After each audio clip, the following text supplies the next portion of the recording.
Santé, dans le cadre de la prévention de la dépendance à la drogue, une campagne de sensibilisation a été lancée aujourd'hui. Selon les statistiques, 65 à 70% des consommateurs sont des adolescents avec une représentation de 25% de filles. Cette campagne consiste donc à rappeler aux jeunes les effets néfastes de la drogue. Essor de la mode africaine innovée, structurée et réinventer une industrie, c'est le thème de la première édition du Forum de la mode et du design de Bamako, dont le lancement a eu lieu ce jeudi. Durant 3 jours, les acteurs du secteur auront l'occasion de débattre sur plusieurs axes de l'industrie de la mode africaine. Jeudi 28 novembre 2024, bonsoir à tous et bienvenue dans cette édition.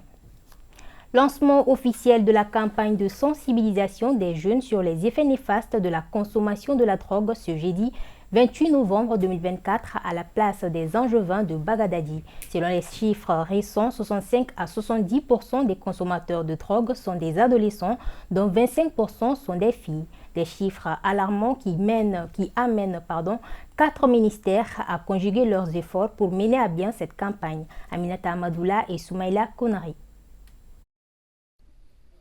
Bagadadi, un quartier névralgique de la capitale malienne.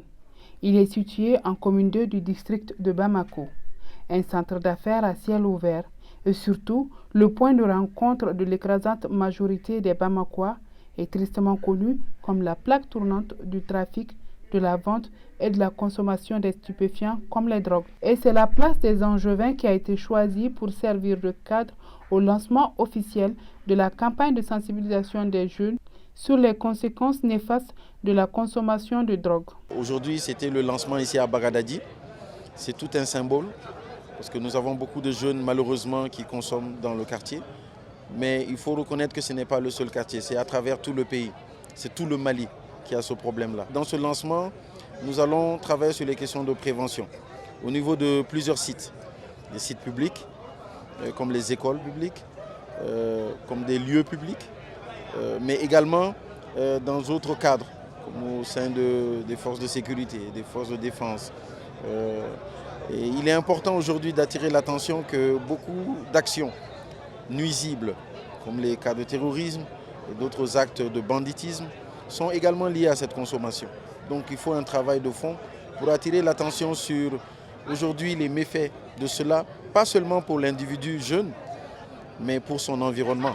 Selon des chiffres récents, 65 à 70% des consommateurs de drogue sont des adolescents et 25% de ces chiffres sont des filles. Des chiffres alarmants qui amènent 4 ministères à conjuguer leurs efforts pour mener à bien cette campagne triennale. Bon, je pense que déjà c'est une mission qui fait partie des commissions de la MIL, parce que je vous rappelle aussi la MIL, Mission interministérielle de coordination de la lutte contre la drogue, regroupe en son sein 5 commissions. Bon, tous les acteurs, toute la population peut être actrice quand même de cela, parce que la sensibilisation, la prévention, chacun peut faire ça à son niveau. Au niveau des familles, au niveau de la communauté de façon générale, au niveau du travail, au niveau partout. Parce que là, ça ne dépend pas grand-chose. C'est-à-dire les effets néfastes, tout le monde en sait. Quelqu'un qui s'en donne, on le sait. Il faudrait déjà par les petits mots, c'est-à-dire les dévier de cette consommation. Et le ministre aussi a évoqué quelque chose de très important. Parce que déjà là, au jour d'aujourd'hui, il y a des gens qui sont à 100% dans la dépendance. Qu'est-ce qu'il faut pour ces gens? Il faut les aider.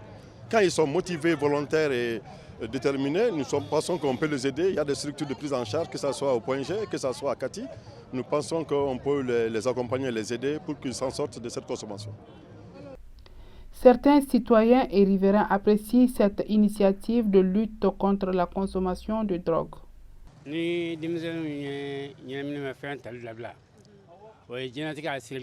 les jeunes arrêtent de consommer les stupéfiants, c'est une étape importante à la préparation de leur réussite dans la vie. L'appel que j'ai à lancer à tous les Maliens est de revaloriser nos cultures et traditions, à savoir le respect de soi et de l'autre.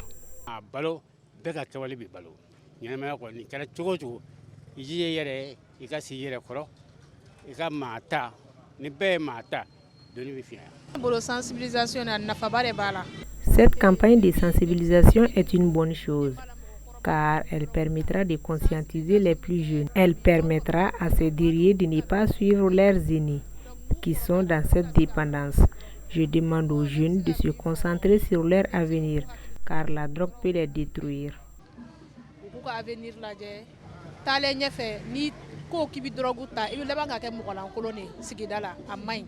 Pour atteindre le Malikoura tant souhaité, la lutte contre la consommation des stupéfiants des jeunes est un préalable compris par les hautes autorités, d'où le lancement de cette campagne. En engageant les jeunes, cette campagne qui, à travers son plan d'action, prendra en compte plusieurs axes afin d'avoir un Mali sans drogue. Journée de la rentrée scientifique et académique, deuxième édition. Cette journée qui vient de se tenir à la faculté d'histoire et de géographie de Bamako a pour but de présenter les résultats des enseignants-chercheurs et des doctorants des universités maliennes. Reportage Fatou Diaby. Un rendez-vous scientifique et académique qui permet de dynamiser les activités des enseignants-chercheurs et doctorants de la faculté d'histoire et de géographie de Bamako. Ça permet aussi d'accroître la connaissance de la faculté à travers cette journée. Mais également, ça permet de diffuser les résultats de nos recherches élaborées par les anciens chercheurs, mais également par les doctorants. Et ça permet aussi de rehausser le niveau de classement de notre université à l'échelle internationale. Une rencontre qui se caractérise par des échanges d'expériences entre chercheurs maliens et d'ailleurs. Donc, quand les universités se rencontrent dans le cadre des échanges scientifiques, c'est une façon de contribuer au développement durable de nos communautés. Parce que les thématiques qui seront abordées porteront sur la vie de nos sociétés. En outre, la journée vise également à faire comprendre à l'opinion publique que la tâche des universités va au-delà de l'enseignement. La plupart des décisions dans les pays développés, on prend contact avec les universités pour diagnostiquer le problème et proposer également des solutions. Jusqu'à présent, tel n'est pas le cas dans notre pays.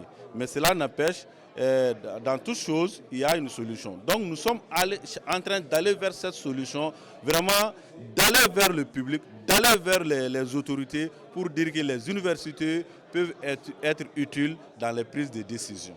La responsabilité sociale ou sociétale des universités ou encore développement durable et université, quelles frontières sont entre autres thématiques débattues au cours de cette journée. Rencontre de 2 jours entre les talents de l'intelligence artificielle et leurs partenaires ici à Bamako.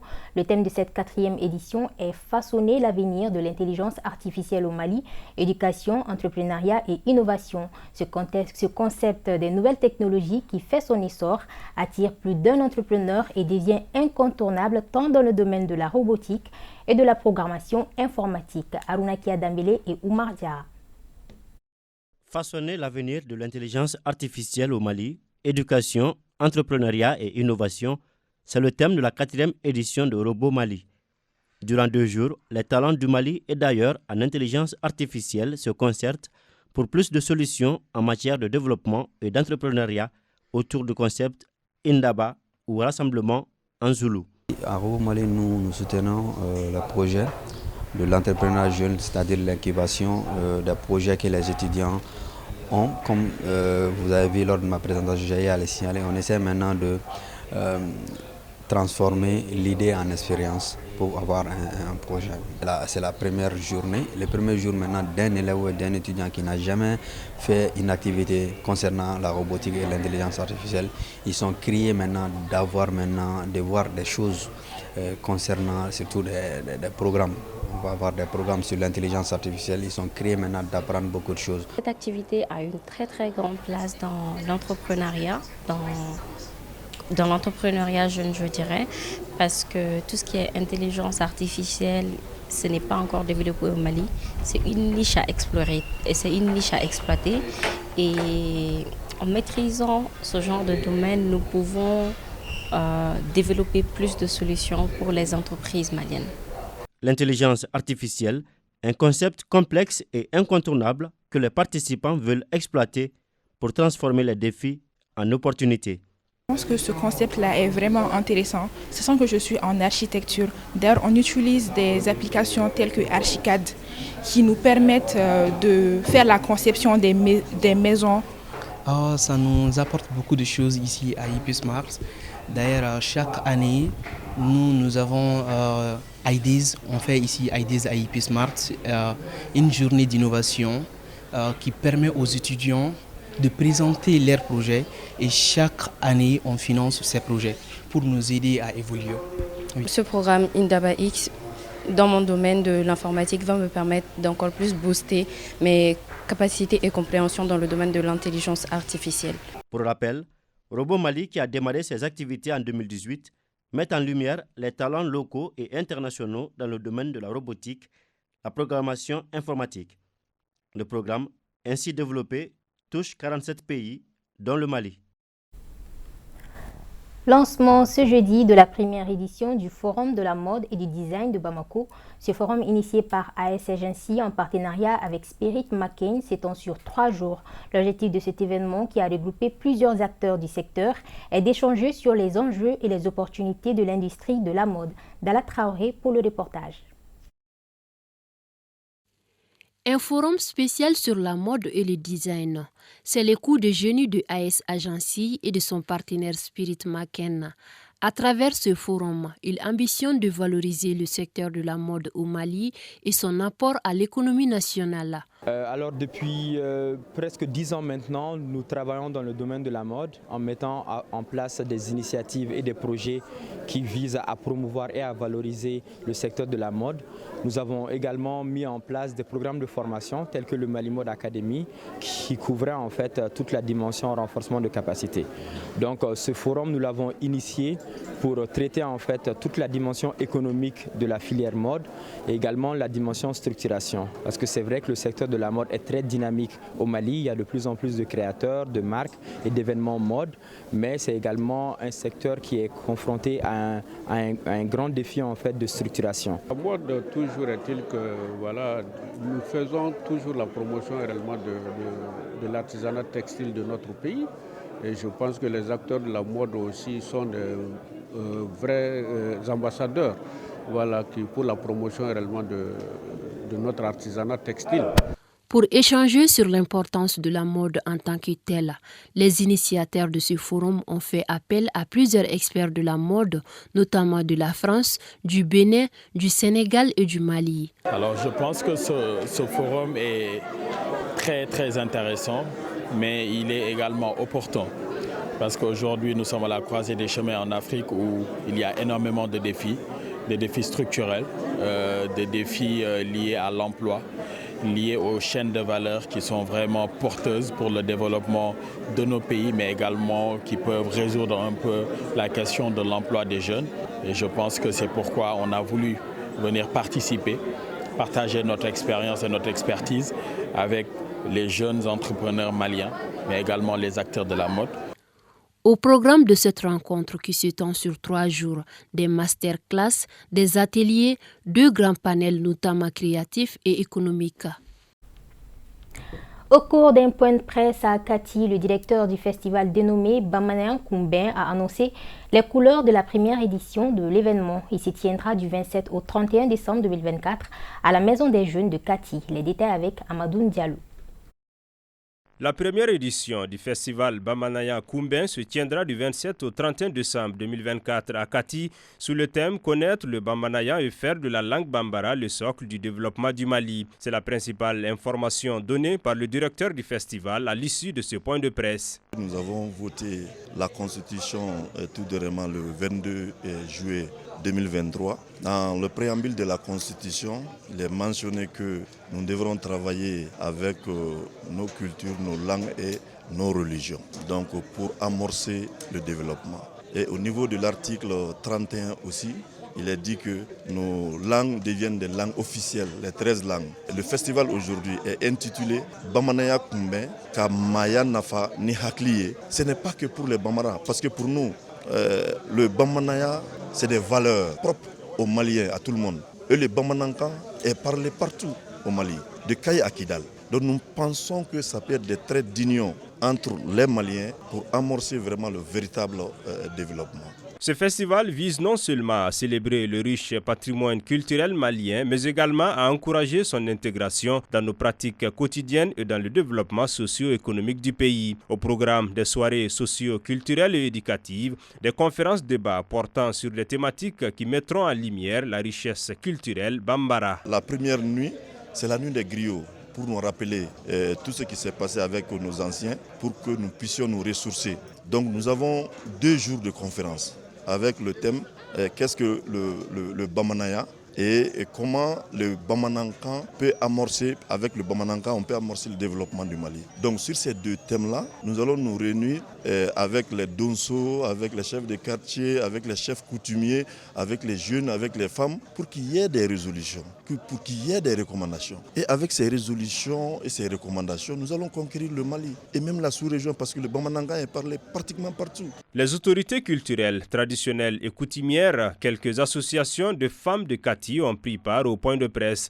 À noter également la présence des délégations venues de la région de Ségou et de Kolokani, 2 localités invitées d'honneur au festival Bamanaya Koumben. Voilà, ceci met donc fin à ce journal. Merci à vous de l'avoir suivi. Le journal en Bamanankan, c'est juste après moi avec Daouda Koni. Excellente suite de nos programmes.